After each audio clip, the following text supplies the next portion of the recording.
Siemanko, ja jestem Okrabek Sok. W dzisiejszym odcinku omówimy sobie kopnięcia. Będą to najbardziej podstawowe kopnięcia, takie, które możecie spokojnie wykonać w domu i doprowadzić do perfekcji. Omówimy, dlaczego techniki nożne mają przewagę nad ręcznymi i omówimy, jak wpleść kopnięcia do swojego treningu, tak aby z każdej potyczki wyjść zwycięsko. Pamiętajcie, co najważniejsze, że techniki nożne zawsze będą miały jedną przewagę nad technikami ręcznymi. Jak sobie naprzeciwko mnie. Gdy moja ręka jest poza zasięgiem i nie mogę go trafić, noga na spokojnie dochodzi, tak?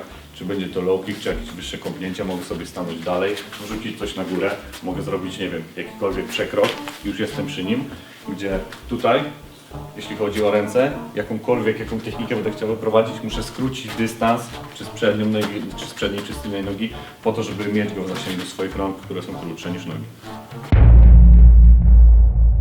To jako pierwsze kopnięcie omówimy sobie low kick.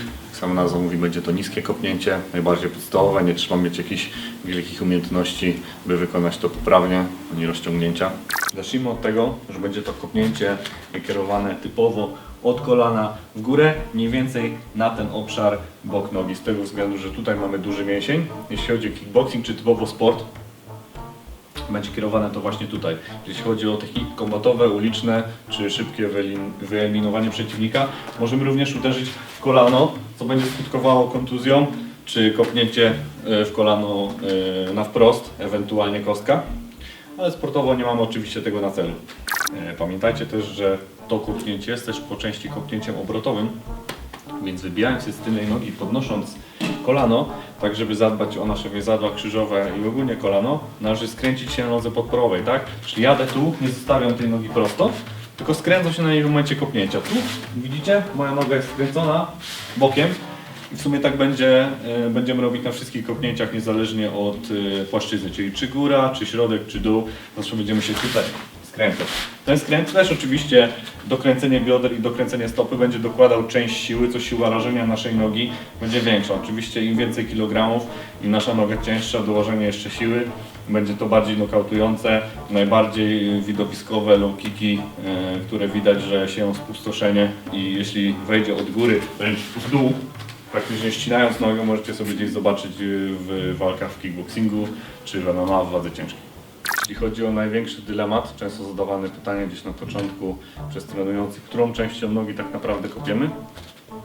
Fajnie, żeby to była część piszczela nieco pod kolanem. Moim zdaniem może być nawet ciutkę za śródstopiem. A dlatego, że tak, po skręcie, mając tu kość piszczelową, tu jest naprawdę spory kawał mięsa i po otwardzeniu możemy naprawdę mocno i sowicie uderzyć. A druga rzecz, dlaczego nie ta część stopy? No głównie właśnie dlatego, że gdybym kopał tym miejscem, ktoś podniesie kolano, mogę się nadzieć gdzieś na tej stopie i później jestem niestabilny, nie mogę skracać dystansu. W kontekście typowo sportowym, w zależności od twardości przeciwnika, że tak to nazwę, będzie zależało to, ile przyjmie takich low kicków. Gdy jego mięśnie czworoboczne są utwardzone, jest na to odporny, może przyjąć naprawdę bardzo dużo, ale każdy low kick, który wejdzie czysto, będzie powodował to, że tak jak w przypadku kolegi jest praworęczny, ma lewą nogę z przodu, każde jego podejście w celu skrócenia dystansu będzie bardziej toporne, będzie to robił wolniej i będzie lepiej zauważalne przez nas, tak? Ta noga już nie będzie taka sprawna, tak samo z kopnięciami jego z nogi wykrocznej. Nie będą one tak dynamiczne, szybkie, będziemy mieli czas, żeby zareagować, cofnąć się czy zebrać. Więc jeśli typowo chodzi o kopnięcia, mocniejszym kopnięciem na pewno będzie to, które będziemy wyprowadzać z nogi zakrocznej, dlatego że ma ono dłuższą parabolę lotu, możemy się dużo lepiej napędzić z tułowia. Więc najpierw omówimy sobie kopnięcie z nogi zakrocznej. I tak, najważniejsze, dobrze ćwiczyć od samego początku, żeby nie wyrobić sobie złych nawyków, to aby to kopnięcie było okrężne, ścinające, ewentualnie w płaszczyźnie poziomej, żeby nigdy nie szło od dołu, to znaczy noga nie może iść od dołu gdzieś tutaj, bo tak, po pierwsze wektor siły jest taki, że ta noga się po prostu ślizgnie, nie ma ona żadnej siły.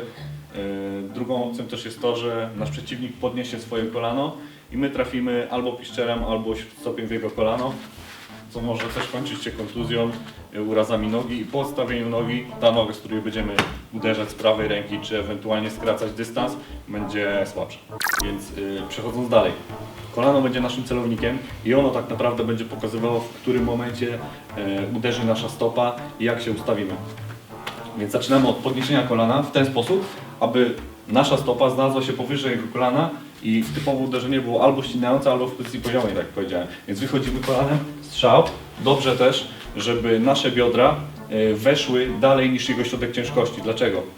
Gdyż wejdziemy sobie tutaj, nasze biodra są poza jego środkiem ciężkości, uderzenie jest bardzo mocne. Największym błędem jest to, że ktoś kopie i uderzenie, gdy wchodzi, nie jest na zgiętej nodze, tak jak w tym przypadku, tylko zostajemy na prostej nodze, a biodra zostają daleko i tutaj w ogóle nie ma siły, tak jak widzicie, zgięta noga, uderzenie ścinające, w przypadku wyprostowanej nogi w tym momencie już nie ma siły, tak?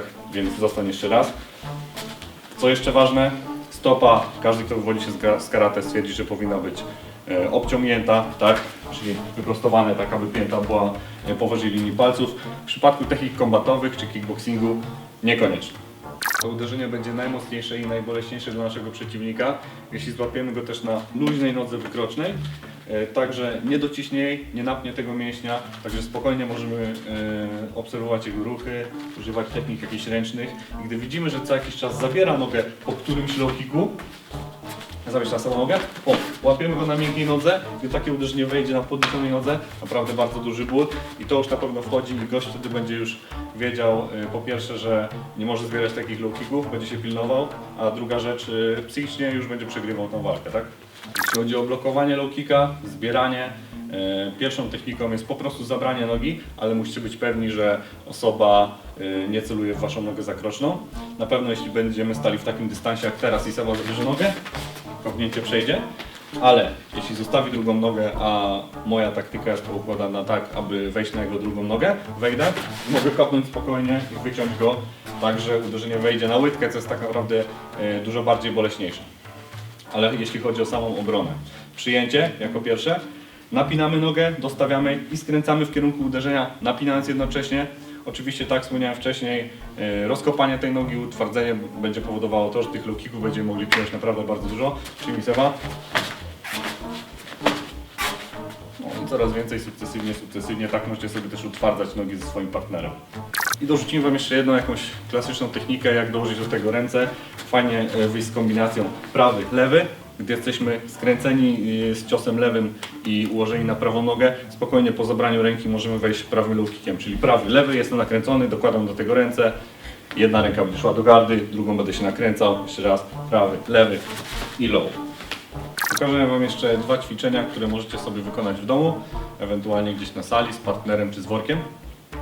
Pierwsze ćwiczenie, partner kopie, używamy tylko jednej nogi, tak żeby kopnąć i wracać do pozycji, czyli strzał, powrót, strzał, powrót, ewentualnie później zmiana nogi. Drugie ćwiczenie, które możemy robić na długości sali czy w domu na długości pokoju. Partner kopie, my się cofamy, on kopie cały czas zmieniając nogi, ja cofam się zmieniając nogi, utwardzają się moje uda i jego piszczele, a wygląda to tak. Zrobimy jeszcze low kicka na nogę zakroczną naszego partnera. Aby to zrobić, stań w pozycji walki, my jesteśmy akurat obydwoje praworęczni, więc trzeba będzie zrobić przekrok. Wiadomo, że z tej nogi na jego zakroczną, czyli jego tylną, to tak naprawdę nie dosięgnę w tym momencie w żaden sposób, więc muszę zrobić przekrok, czyli po prostu przestawić nogę i kopnąć low kick na nogę zakroczną. Fajnie jest zrobić to tak, że markujemy low kick na nogę jego wykroczną, naszą zakroczną, czyli podnoszę nogę, on składa się na prawą nogę, w sensie dopina ten mięsień, lewa zostaje bez napięcia, dostawiam nogę i kopię na nogę zakroczną.